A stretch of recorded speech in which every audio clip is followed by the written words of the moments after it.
Nociones elementales de espiritismo. Observaciones preliminares. 1. Es erróneo creer que basta, a ciertos incrédulos, ver fenómenos extraordinarios para convencerse. Los que no admiten la existencia del alma o del espíritu en el hombre, no pueden admitirla fuera de él. Y negando la causa, niegan por consiguiente el efecto. Teniendo, pues casi siempre, ideas preconcebidas y adoptando la actitud de negar, lo cual les separa de una observación seria e imparcial, hacen preguntas y objeciones a las que es imposible contestar completamente en el primer momento, porque sería preciso seguir, con cada persona un curso, y tomar las cosas desde su principio. El estudio anticipado da como consecuencia, respuesta a las objeciones, cuya mayor parte están fundadas en la ignorancia de la causa de los fenómenos y de las condiciones en que se producen. 2. Los que no conocen el espiritismo piensan que los fenómenos espiritistas se producen como los experimentos de física y química. De aquí la pretensión de someterlos a su voluntad y la repugnancia a colocarse en las condiciones necesarias a la observación. No admitiendo, en principio, la intervención de los espíritus o no conociendo por lo menos ni su naturaleza ni su manera de obrar, proceden como si operaran en la materia bruta, y porque no obtienen lo que desean, concluyen que no existen los espíritus. Colocándonos en otro punto de vista, comprenderemos que siendo los espíritus las almas de los hombres, después de nuestra muerte seremos también espíritus, y que estaremos poco dispuestos a servir de juguete para satisfacer los caprichos de los curiosos. 3. Aunque ciertos fenómenos puedan ser provocados, puesto que provienen de inteligencias libres, nunca están a la absoluta disposición de nadie, y cualquiera que se jactase de obtenerlos a su antojo probaría su ignorancia o su mala fe. Es preciso esperarlos, recibirlos al paso, y a menudo sucede, que cuando menos los esperamos, se presentan los hechos más interesantes y concluyentes. El que quiera instruirse seriamente debe pues armarse en esto como en todo, de paciencia, de perseverancia y hacer cuanto sea necesario, pues de otro modo más vale no ocuparse de ello. 4. Las reuniones que se ocupan en manifestaciones espiritistas no están siempre en buenas disposiciones para obtener resultados satisfactorios, o producir la convicción. Hay algunas, preciso es decirlo, de las que salen los incrédulos menos convencidos que cuando entraron, objetando entonces a los que les hablan del carácter grave del espiritismo, con el relato de los acontecimientos, frecuentemente ridículos, de que han sido testigos. Estos no son más lógicos que aquel que juzgase de un arte por los diseños de un principiante, de una persona por su caricatura, o de una tragedia por su parodia. El espiritismo tiene también sus aprendices, y el que quiera instruirse que no beba las enseñanzas de una sola fuente, ya que solo por el examen y la comparación puede dictaminarse un juicio. 5. Las reuniones frívolas tienen un grave inconveniente para los novicios que a ellas asisten, y este es el de darles una falsa idea del carácter del espiritismo. Los que han asistido a reuniones de esta clase no saben tomar en serio una cosa que ven tratar con ligereza por los mismos que se llaman adeptos. El estudio anticipado les enseñará a juzgar la trascendencia de lo que ven, y a saber distinguir lo bueno de lo malo. 6.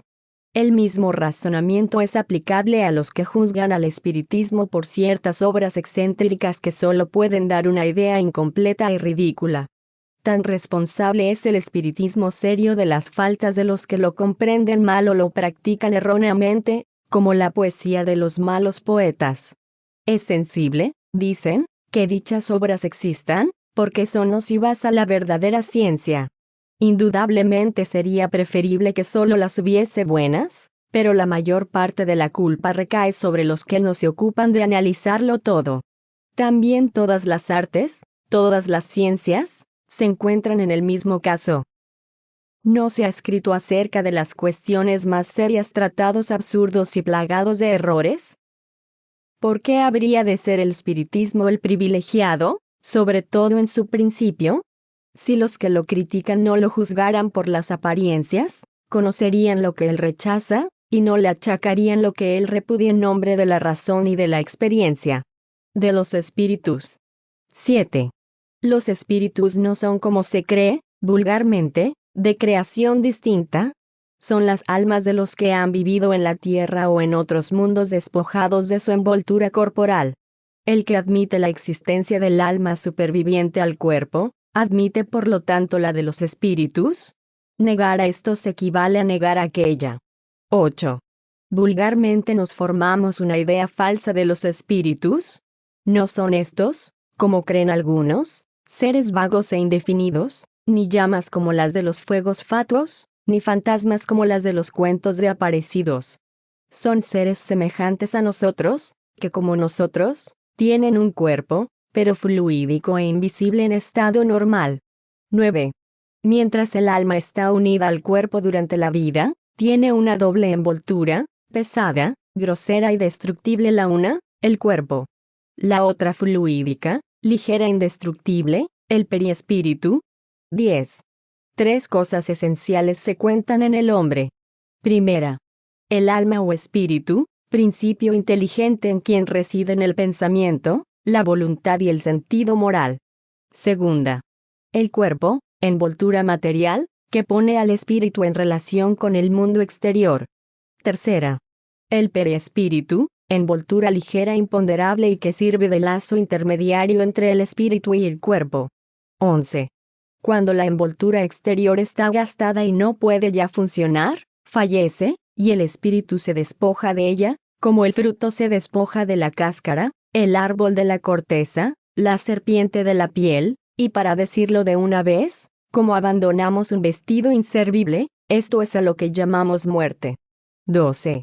La muerte no es más que la destrucción de la envoltura material, que el alma abandona como abandona la mariposa su crisálida, conservando sin embargo, aquella su cuerpo fluídico o periespíritu. 13. La muerte del cuerpo libra al espíritu de la envoltura material que le adhería a la tierra, haciéndole sufrir. Una vez desembarazado de esa carga, solo le queda el cuerpo etéreo, que le permite recorrer el espacio y franquear las distancias con la rapidez del pensamiento. 14. La unión del alma, del periespíritu y del cuerpo material constituyen al hombre. El alma y el periespíritu separados del cuerpo constituyen el ser llamado espíritu. Observación: el alma es de este modo un ser simple, el espíritu un ser doble y el hombre un ser triple. Sería, pues, más exacto reservar la palabra alma para designar el principio inteligente, y la palabra espíritu para el ser semimaterial formado por aquella y el cuerpo fluídico. Pero como no puede concebirse el principio inteligente desposeído completamente de materia, ni periespíritu sin estar animado por el principio inteligente, las palabras alma y espíritu son, en el uso común, indistintamente empleadas, cometiéndose la figura que consiste en tomar la parte por el todo, de la misma manera que se dice de una ciudad que está poblada de tantas almas, de un pueblo que se compone de tantos hogares. Pero filosóficamente, es esencial distinguirlas. 15. Los espíritus, revestidos de cuerpo material, constituyen la humanidad o mundo corporal visible. Despojados de ese cuerpo, constituyen el mundo espiritual o invisible que puebla el espacio y en medio del cual vivimos sin sospecharlo, como vivimos en medio del mundo de los infinitamente pequeños que no sospechábamos antes de la invención del microscopio. 16. Los espíritus no son, pues, seres abstractos, vagos e indefinidos, sino concretos y circunscritos, a los cuales, para parecerse a los humanos, solo les falta ser visibles, de donde se concluye, que si en un momento dado pudiera levantarse el velo que los oculta a nuestra vista, formarían una verdadera población en torno de nosotros. 17. Los espíritus poseen todas las perfecciones que tenían en la tierra, pero más expeditas, porque sus facultades no están contrariadas por la materia, experimentan sensaciones que nos son desconocidas, ven y oyen cosas que nuestros limitados sentidos no nos permiten oír ni ver. Para ellos no hay oscuridad, salvo para aquellos cuyo castigo consiste en vivir temporalmente en tinieblas. Todos nuestros pensamientos repercuten en ellos. ¿Y en ellos leen como en un libro abierto? de modo que lo que podemos ocultar a alguien mientras vive, no lo podemos en estado de espíritu. 18. Los espíritus se encuentran en todas partes, están entre nosotros, a nuestro lado, se codean con nosotros y nos observan sin cesar. Por su continua presencia entre nosotros, los espíritus son agentes de diversos fenómenos, desempeñando un papel importante en el mundo moral, y hasta cierto punto en el físico, constituyendo así una de las potencias de la naturaleza. 19. Desde el momento que se admite la supervivencia del alma o del espíritu, es racional admitir la de los afectos, sin la cual las almas de nuestros parientes y amigos nos serían arrebatadas para siempre. Puesto que los espíritus pueden ir a todas partes, es igualmente racional admitir que los que nos han amado durante su vida terrestre, nos aman después de la muerte, que viven junto a nosotros, que con nosotros desean comunicarse, y que para conseguirlo se valen de los medios que están a su disposición. Esto es lo que confirma la experiencia. La experiencia prueba en efecto, que los espíritus conservan los afectos formales que tenían en la tierra, que se complacen estando al lado de los que han amado, sobre todo cuando son atraídos por el pensamiento y por los sentimientos afectuosos que se les conservan, mientras que son indiferentes con los que también lo son con ellos. 20. El espiritismo tiene por objeto la comprobación y estudio de la manifestación de los espíritus, de sus facultades, de su situación feliz o desgraciada, y de su porvenir, en una palabra, el conocimiento del mundo espiritual. Comprobadas esas manifestaciones, dando por resultado la prueba irrecusable de la existencia del alma, de su supervivencia al cuerpo, de su individualidad después de la muerte, es decir, de la vida futura, siendo por lo mismo la negación de las doctrinas materialistas, no por razonamientos, sino por hechos. 21.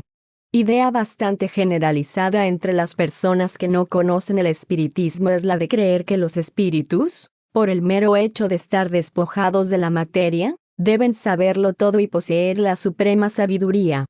Este es un grave error. No siendo los espíritus más que las almas de los hombres, éstas no adquieren la perfección por desprenderse de su envoltura terrestre. Solo con el tiempo se realiza el progreso de los espíritus, y solo desprendiéndose sucesivamente de sus imperfecciones adquieren los conocimientos que les faltan. Tan ilógico sería admitir que el espíritu de un salvaje o criminal se convierta de repente en sabio y virtuoso, como contrario a la justicia de Dios el creer que permanecerá perpetuamente en su inferioridad. De la misma manera que existen hombres de distintos grados de saber, y de ignorancia, de bondad y de perversidad, también hay espíritus de distintos grados. Los hay que se contentan con ser ligeros o traviesos, otros mentirosos, engañadores, hipócritas, perversos, vengativos, mientras otros por el contrario, poseen las virtudes más sublimes y un grado de saber desconocido en la tierra. Esta diversidad de calidad de los espíritus es uno de los puntos más dignos de consideración, porque explica la buena o mala naturaleza de las comunicaciones recibidas. En establecer esta distinción debemos especialmente empeñarnos. Comunicaciones con el mundo invisible. 22. Admitidas la existencia, la supervivencia y la individualidad del alma, el espiritismo se reduce a esta cuestión principal. ¿Son posibles las comunicaciones entre las almas y los vivos? Esta posibilidad resulta de la experiencia. Establecidas como hechos las relaciones entre el mundo visible e invisible, conocidas la naturaleza, la causa y la manera de dichas relaciones, tenemos un nuevo campo abierto a la observación y la clave de una multitud de problemas, al mismo tiempo que un poderoso elemento moralizador resultante de la desaparición de la duda respecto del porvenir. 23. Lo que engendra la duda en el pensamiento de muchas personas sobre la posibilidad de las comunicaciones de ultratumba es la idea falsa que se forman del estado del alma después de la muerte. Se la imaginan, generalmente, como un soplido, a manera de humo, como algo vago, apenas apreciable al pensamiento, que se evapora y se va no se sabe a dónde, pero tan lejos, que cuesta trabajo comprender que pueda volver a la tierra. Si por el contrario, Se la considera como un cuerpo fluídico, semimaterial, con el que forman un ser concreto, individual. Nada tienen de incompatible con la razón sus relaciones con los vivos. 24. Viviendo el mundo visible en medio del invisible, con el cual está en perpetuo contacto, resulta que el uno reacciona incesantemente sobre el otro, que desde que hay hombres hay espíritus, y que si estos tienen poder de manifestarse, han debido hacerlo en todas las épocas y en todos los pueblos. En estos últimos tiempos, sin embargo, las manifestaciones de los espíritus han adquirido un gran desenvolvimiento y un carácter de evidente autenticidad, porque entraba en las miras de la providencia el concluir con la plaga de la incredulidad y del materialismo por medio de pruebas evidentes, permitiendo a los que han dejado la tierra que viniesen a dar testimonio de su existencia y a revelarnos su situación, feliz o desgraciada. 25. Las relaciones entre el mundo visible y el invisible pueden ser ocultas o manifiestas, espontáneas o provocadas. Los espíritus obran sobre los hombres, de una manera oculta, por los pensamientos que les sugieren y por ciertas influencias, y de una manera manifiesta, por efectos apreciables a los sentidos. Las manifestaciones espontáneas tienen lugar impensadamente y de improviso. Se producen frecuentemente en las personas más extrañas a las ideas espiritistas, y que por la misma razón, no sabiendo explicárselas, las atribuyen a causas sobrenaturales. Las que son provocadas tienen lugar por la mediación de ciertas personas, dotadas a este efecto, de facultades especiales, y que se designan con el nombre de mediums. 26.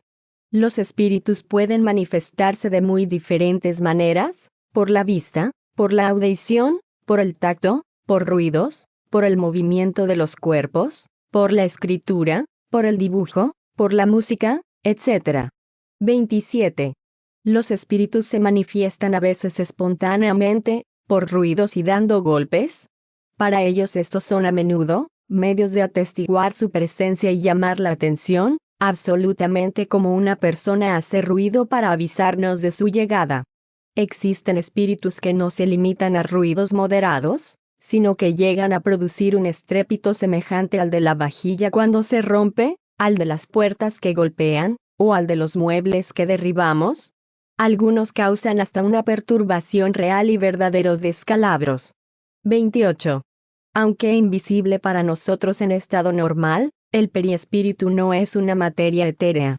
El espíritu puede en ciertos casos hacerle experimentar una especie de modificación molecular, que le hace visible y hasta tangible, y así es como se producen las apariciones.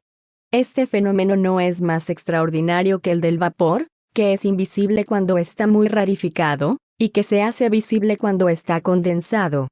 Los espíritus que se hacen visibles se presentan casi siempre con las apariencias que tenían cuando vivos y que pueden hacerlos reconocer. 29. La visión permanente y general de los espíritus es muy rara, pero las apariciones aisladas son bastante frecuentes, sobre todo en el momento de la muerte. El espíritu libre parece que se da prisa en volver a ver a sus parientes y amigos, como para advertirles que acaba de dejar la tierra y decirles que es inmortal. Seleccione cada uno sus recuerdos, y se verá cuántos hechos auténticos de este género, que no sabíamos explicarnos, han tenido lugar, por la noche durante el sueño, así como también en pleno día y en completo estado de vela. En otro tiempo se miraban estos hechos como sobrenaturales y maravillosos y se los atribuía a la magia y a la brujería. Actualmente los incrédulos los atribuyen a la imaginación, pero desde que la ciencia espiritista ha dado la clave de los mismos, sabemos cómo se producen y que no salen del orden de los fenómenos naturales. 30. Con ayuda de su periespíritu, obra el espíritu sobre su cuerpo físico, también con el auxilio del mismo fluido se manifiesta obrando sobre la materia inerte, produce los ruidos, los movimientos de las mesas, y de otros objetos que levanta, derriba o transporta. Nada tiene de sorprendente este fenómeno, si se considera que entre las fuentes más poderosas se encuentran en los fluidos más rarificados y hasta imponderables, como el aire, el vapor y la electricidad. Igualmente con ayuda de su periespíritu, el espíritu hace escribir, hablar o dibujar a los médiums. No teniendo cuerpo tangible para obrar ostensiblemente cuando quiere manifestarse, se sirve del cuerpo del médium, apoderándose de sus órganos, que hace obrar como si fueran los de su cuerpo, por medio del efluvio fluídico que sobre ellos derrama. 31. Por el mismo medio obra el espíritu sobre la mesa, en el fenómeno designado con el nombre de mesas giratorias movibles o mesas parlantes, sea para hacerla mover sin un significado determinado, sea para hacerle dar golpes inteligentes, indicadores de las letras del alfabeto, para formar palabras y frases, fenómeno designado con el nombre de tipología. En este caso la mesa no es más que un instrumento del que se sirve, como el lápiz para escribir. Le da una vitalidad momentánea por el fluido con que la penetra, pero no se identifica con ella. Las personas que conmovidas al ver que se manifiesta un ser que les es querido, abrazan la mesa, se ponen en ridículo, porque es lo mismo, absolutamente, que si abrazaran el bastón de que se sirve un amigo para dar golpes. Otro tanto decimos de los que dirigen la palabra a la mesa, como si el espíritu estuviese encerrado en la madera, o como si ésta se hubiese trocado en espíritu. Cuando tienen lugar comunicaciones por este medio, es preciso representarse al espíritu, no dentro de la mesa, sino al lado, tal como era cuando vivía, y tal como se le vería si en aquel momento pudiera hacerse visible. Lo mismo sucede en las comunicaciones por medio de la escritura. Veríase al espíritu al lado del médium, dirigiéndole la mano o transmitiéndole el pensamiento gracias a una corriente fluídica. Cuando la mesa se separa del suelo y se columpia en el espacio sin punto de apoyo, no la levanta el espíritu a fuerza de brazos, sino que la envuelve en una especie de atmósfera fluídica que neutraliza el efecto de la gravitación, como el aire lo hace en los globos y cometas. El fluido de que se haya penetrada le da momentáneamente mayor ligereza específica. Cuando permanece como clavada en el suelo, se encuentra en un caso análogo al de la campana neumática después de hecho el vacío. Estas no pasan de ser comparaciones para demostrar la analogía de los efectos, pero no la similitud absoluta de las causas. Cuando la mesa persigue a alguien, no es el espíritu quien corre, pues puede permanecer sin moverse en el mismo lugar, sino que la impulsa por medio de una corriente fluídica, con cuyo auxilio la hace mover a su antojo. Cuando oímos golpes en la mesa o en otra parte, no golpea el espíritu ni con la mano, ni con objeto alguno, sino que dirige hacia el punto de donde parte el ruido un chorro de fluido que produce el efecto de un choque eléctrico. El espíritu modifica el ruido como pueden alterarse los sonidos producidos por medio del aire. Se comprende por esto que para el espíritu no es más difícil levantar una persona que una mesa, transportar un objeto de uno a otro lugar que lanzarlo hacia alguna parte, fenómenos que se producen por la misma ley. 32. Se puede ver por las pocas palabras que preceden, que las manifestaciones espiritistas, cualquiera que sea su naturaleza, no tienen nada de sobrenatural y de maravilloso. Son fenómenos que se producen en virtud de la ley que rige las relaciones del mundo visible y del mundo invisible, ley tan natural como la de la electricidad, de la gravitación, etc. El espiritismo es la ciencia que nos da a conocer esta ley, como la mecánica la del movimiento y la óptica la de la luz. Estando en la naturaleza las manifestaciones espiritistas, se han producido en todos los tiempos. Conocida la ley que las rige, nos explica una multitud de problemas considerados irresolubles, y es la clave de una multitud de fenómenos explotados y amplificados por la superstición. 33. Completamente desvanecido lo maravilloso, estos fenómenos nada tienen que repugne a la razón, pues vienen a situarse junto a otros fenómenos naturales. En tiempos de ignorancia, todos los efectos cuya causa no se conocía se consideraban sobrenaturales. Los descubrimientos de la ciencia han restringido sucesivamente el círculo de lo maravilloso, y el conocimiento de esta nueva ley viene a reducirlo a nada. Los que acusan, pues al espiritismo de resucitar lo maravilloso, prueban por esa misma acusación que hablan de una cosa que no conocen. 34.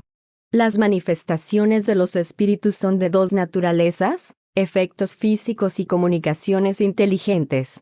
Los primeros son fenómenos materiales y ostensibles, tales como movimientos, ruidos, traslaciones de objetos, etc. Las otras consisten en el cambio regular de pensamientos por medio de signos, de la palabra, y principalmente por medio de la escritura. 35. Las comunicaciones que se reciben de los espíritus pueden ser buenas o malas, exactas o falsas, profundas o ligeras, según la naturaleza de los espíritus que se manifiestan. Los que demuestran cordura y sabiduría son espíritus adelantados que han progresado. Los que demuestran ignorancia y malas cualidades, son espíritus atrasados aún, pero que progresarán con el tiempo. Los espíritus no pueden responder más que sobre lo que saben, según su adelanto, y además sobre lo que les es permitido decir, porque hay cosas que no pueden revelar, pues no es dado aún a los hombres conocerlo todo. 36. De la diversidad de cualidades y aptitudes de los espíritus resulta que no basta dirigirse a un espíritu cualquiera para obtener una respuesta exacta a cualquier pregunta, porque, sobre muchas cosas, solo les es lícito dar su opinión personal, que puede ser exacta o falsa. Si es prudente, confesará su ignorancia acerca de lo que no se sabe. Si es ligero o mentiroso, responderá sobre todo sin preocuparse de la verdad, y si es orgulloso dará su idea como una verdad absoluta. Por esto dice San Juan Evangelista, no creáis a todo espíritu, sino probad si los espíritus son de Dios. La experiencia prueba la sabiduría de este consejo. Habría pues imprudencia y ligereza, en aceptar sin comprobación todo lo que viene de los espíritus. Por esto es esencial el estar instruido sobre la naturaleza de aquellos con quienes nos comunicamos. 37. Se conoce la calidad de los espíritus por su lenguaje. El de los verdaderamente buenos y superiores es siempre digno, noble, lógico y exento de contradicción.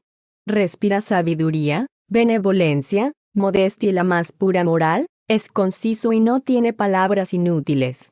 En los espíritus inferiores, ignorantes u orgullosos, la vaciedad de las ideas está casi siempre compensada por la abundancia de palabras.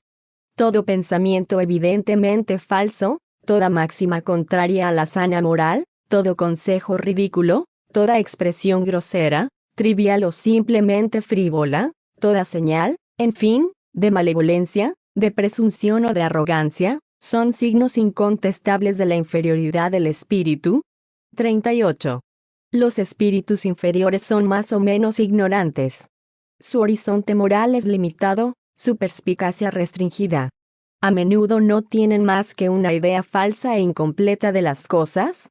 Por otra parte, están aún bajo el dominio de las preocupaciones terrestres, que toman a veces como verdades y por eso son incapaces de resolver ciertas cuestiones. Pueden inducirnos al error, voluntaria o involuntariamente, sobre lo que ellos mismos no comprenden. 39. ¿No por esto son esencialmente malos todos los espíritus inferiores? Los hay que solo son ignorantes y ligeros. Otros son chistosos, ingeniosos, festivos y que saben manejar la broma fina y mordaz. Al lado de estos se encuentran, tanto en el mundo de los espíritus como en la tierra, todos los géneros de perversidad y todos los grados de superioridad intelectual y moral. 40. Los espíritus superiores solo se ocupan de comunicaciones inteligentes con objeto de instruirnos. Las manifestaciones físicas puramente materiales son en especial de las atribuciones de los espíritus inferiores vulgarmente designados con el nombre de espíritus golpeadores, como entre nosotros los ejercicios de fuerza corren a cargo de los saltimbanquis y no de los sabios. 41. Las comunicaciones con los espíritus deben hacerse siempre con calma y recogimiento. Jamás debe perderse de vista que los espíritus son las almas de los hombres y que es inconveniente convertirlas en juguete y objeto de pasatiempo. Si se guarda respeto a los restos mortales, más se debe guardar aún al espíritu. Las reuniones frívolas y ligeras faltan pues a un deber, y los que forman parte de ellas deberían pensar que de un momento a otro pueden entrar en el mundo de los espíritus y que no les sería placentero verse tratados con tan poca deferencia. 42. Otro punto igualmente esencial que debe considerarse es que los espíritus son libres, se comunican cuando quieren, con quien les conviene y también cuando pueden, porque tienen sus ocupaciones. No están a la orden y al capricho de cualquiera, y no está dado a nadie el hacerlos venir a pesar suyo, ni decir lo que quieren callar, de modo que nadie puede afirmar que un espíritu acudirá en un momento determinado a su llamamiento, o responderá a tal o cual pregunta. Decir lo contrario, es demostrar absoluta ignorancia de los principios más elementales del espiritismo. Solo el charlatanismo tiene adivinaciones infalibles. 43. Los espíritus son atraídos por la simpatía, la semejanza de gustos y caracteres y por la intención que hace desear su presencia. Como un sabio de la tierra no concurriría a una reunión de jóvenes atolondrados, tampoco concurren los espíritus superiores a las reuniones fútiles. El simple sentido común dice que no puede suceder de otro modo, o si van a veces es para dar un buen consejo, para combatir los vicios o para procurar atraer al buen camino. Si no son oídos, se retiran. Sería tener una idea completamente falsa el creer que los espíritus serios pueden complacerse en responder a futilidades, a preguntas ociosas, que no prueban ni simpatía ni respeto hacia ellos, ni deseo real de instruirse, y menos aún que puedan venir a ponerse de manifiesto para recreo de los curiosos. No lo hubiesen hecho durante la vida, y tampoco quieren hacerlo después de su muerte. 44. La frivolidad de las reuniones da por resultado el atraer a los espíritus ligeros, que no buscan otra cosa que ocasiones de engañar y mistificar. Por la misma razón que los hombres graves y serios no van a las asambleas ligeras, los espíritus serios no van más que a las reuniones serias, cuyo objeto es la instrucción y no la curiosidad. En estas reuniones es donde se complacen los espíritus superiores en ofrecer su enseñanza. 45. De lo que precede resulta que toda reunión espiritista, para ser provechosa, debe como primera condición, ser seria y formal, que todo en ella debe hacerse respetuosa, religiosamente y con dignidad, si quiere obtenerse el concurso habitual de los buenos espíritus.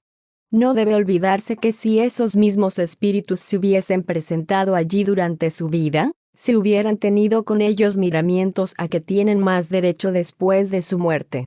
46. En vano se alega la utilidad de ciertos experimentos curiosos, frívolos y recreativos para convencer a los incrédulos. Por este medio se llega a un resultado opuesto completamente. El incrédulo, dado ya a burlarse de las creencias más sagradas, no puede considerar formal aquello de que se hace un recreo, no puede inclinarse a respetar lo que no se le presenta de una manera respetable, y así recibe siempre una mala impresión de las reuniones fútiles y ligeras, de aquellas en que no hay ni orden ni seriedad, ni recogimiento. Lo que en especial puede convencerle es la prueba de la presencia de seres cuya memoria le es grata. Al oír sus palabras graves y solemnes, y sus revelaciones íntimas, es cuando se le ve conmoverse y palidecer. Pero por lo mismo que tiene más respeto, veneración y simpatía hacia la persona cuya alma se le presenta, le choca y se escandaliza al verla concurrir a una asamblea irrespetuosa, en medio de mesas que danzan y de las burlas de los espíritus ligeros. Por incrédulo que sea, su conciencia rechaza esa alianza de lo serio y lo frívolo, de lo religioso y de lo profano, y por eso la califica de fraudulenta, y a menudo sale menos convencido de lo que había entrado. Las reuniones de esta naturaleza siempre hacen más mal que bien, porque alejan de la doctrina a más personas que las que atraen. Sin contar que ofrecen campo a la crítica de los detractores que encuentran en ellas fundados motivos de burla.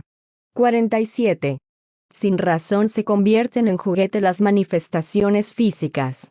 Si no tiene la importancia filosófica, tiene su utilidad desde el punto de vista de los fenómenos, porque son el alfabeto de la ciencia, cuya clave han dado. Aunque menos necesarias, en la actualidad favorecen aún la convicción de ciertas personas. Pero en modo alguno excluyen el orden y la compostura en las reuniones en donde se las estudia. Si siempre fuesen practicadas de una manera conveniente, convencerían más fácilmente y producirían bajo todos los aspectos resultados más favorables. 48. Ciertas personas se forman una idea muy falsa de las evocaciones, y las hay que creen que consisten en hacer venir a los muertos con el lúgubre aparato de la tumba. Lo poco que acabamos de decir sobre este particular debe disipar semejante error. Solo en las novelas, en los cuentos fantásticos de aparecidos y en el teatro se ve a los muertos descarnados salir de sus sepulcros, cargados de sudarios y haciendo crujir sus huesos. El espiritismo, que nunca ha hecho milagros, tampoco ha hecho y jamás ha pretendido que reviviese un cuerpo muerto. Cuando éste está en la fosa, está definitivamente, pero el ser espiritual fluídico, inteligente, no ha sido sepultado con su grosera envoltura. Se ha separado de la misma en el momento de la muerte, y operada la separación, nada tiene de común con aquella. 49. La crítica malévola se ha complacido en representar las comunicaciones espiritistas rodeadas de las prácticas ridículas y supersticiosas de la magia y de la nigromancia. Si los que hablan de espiritismo sin conocerlo se hubiesen ocupado en profundizar sobre el tema en cuestión, se hubieran economizado gastos de imaginación o alegaciones que no sirven más que para probar su ignorancia y su mala voluntad. Para educación de las personas extrañas a la ciencia, diremos que para comunicar con los espíritus no hay ni días, ni horas, ni lugares más propicios los unos que los otros, que para evocarlos no son necesarias fórmulas sacramentales o cabalísticas, que no son precisas preparación ni iniciación alguna, que el empleo de todo objeto material, ya para atraerlos, ya para rechazarlos, no produce resultado, que basta el pensamiento, y en fin, que los médiums reciben sus comunicaciones tan simple y naturalmente como si fuesen dictadas por una persona viva y sin salir del estado normal. Solo el charlatanismo puede afectar maneras excéntricas y añadir accesorios ridículos. El llamamiento de los espíritus se hace en nombre de Dios, con respeto y recogimiento. Esto es lo único que se recomienda a las personas formales, que quieren establecer relaciones con espíritus serios. Fin providencial de las manifestaciones espiritistas. 50. El fin providencial de las manifestaciones es el de convencer a los incrédulos, de que todo no acaba para el hombre con la vida terrestre, y el de dar a los creyentes ideas más exactas sobre el porvenir. Los buenos espíritus vienen a instruirnos para nuestro mejoramiento y adelanto, y no para revelarnos lo que aún no debemos saber o lo que debemos aprender mediante nuestro trabajo. Si bastase interrogar a los espíritus para obtener solución a todas las dificultades científicas, o para hacer descubrimientos o inventos lucrativos, todo ignorante podría hacerse sabio fácilmente y todo perezoso enriquecerse sin trabajo, y esto es lo que Dios no quiere. Los espíritus ayudan al hombre sabio por medio de inspiración oculta, pero no le eximen del trabajo y de las investigaciones a fin de no privarle del mérito. 51. Sería tener una idea muy falsa de los espíritus el ver en ellos auxiliares de los pronosticadores de la buena ventura. Los espíritus serios se niegan a ocuparse en cosas fútiles. Los espíritus ligeros y burlones se ocupan de todo, a todo responden y predicen todo lo que se quiere, sin inquietarse por la verdad, y dándose el censurable placer de mistificar a las personas demasiado crédulas. Por esto es esencial fijarse perfectamente en la naturaleza de las preguntas que pueden dirigirse a los espíritus. 52. Fuera de lo que pueda ayudar al progreso moral, solo incertidumbre se encuentra en las revelaciones que de los espíritus pueden obtenerse. La primera consecuencia desagradable para el que aparta su facultad del objeto providencial, es la de ser mistificado por los espíritus mentirosos que pululan alrededor de los hombres. La segunda, la de caer bajo el imperio de esos mismos espíritus que pueden con pérfidos consejos, conducir a desgracias reales y materiales en la tierra. Tercera, la de perder, después de la vida terrestre, el fruto del conocimiento del espiritismo. 53. Las manifestaciones no están destinadas a secundar los intereses materiales. Su utilidad está en las consecuencias morales que de ellas se desprenden. Pero aunque no tuvieran otro resultado que el de dar a conocer una nueva ley de la naturaleza y el de demostrar materialmente la existencia del alma y su inmortalidad, sería ya mucho, porque constituiría un nuevo y ancho campo abierto a la filosofía.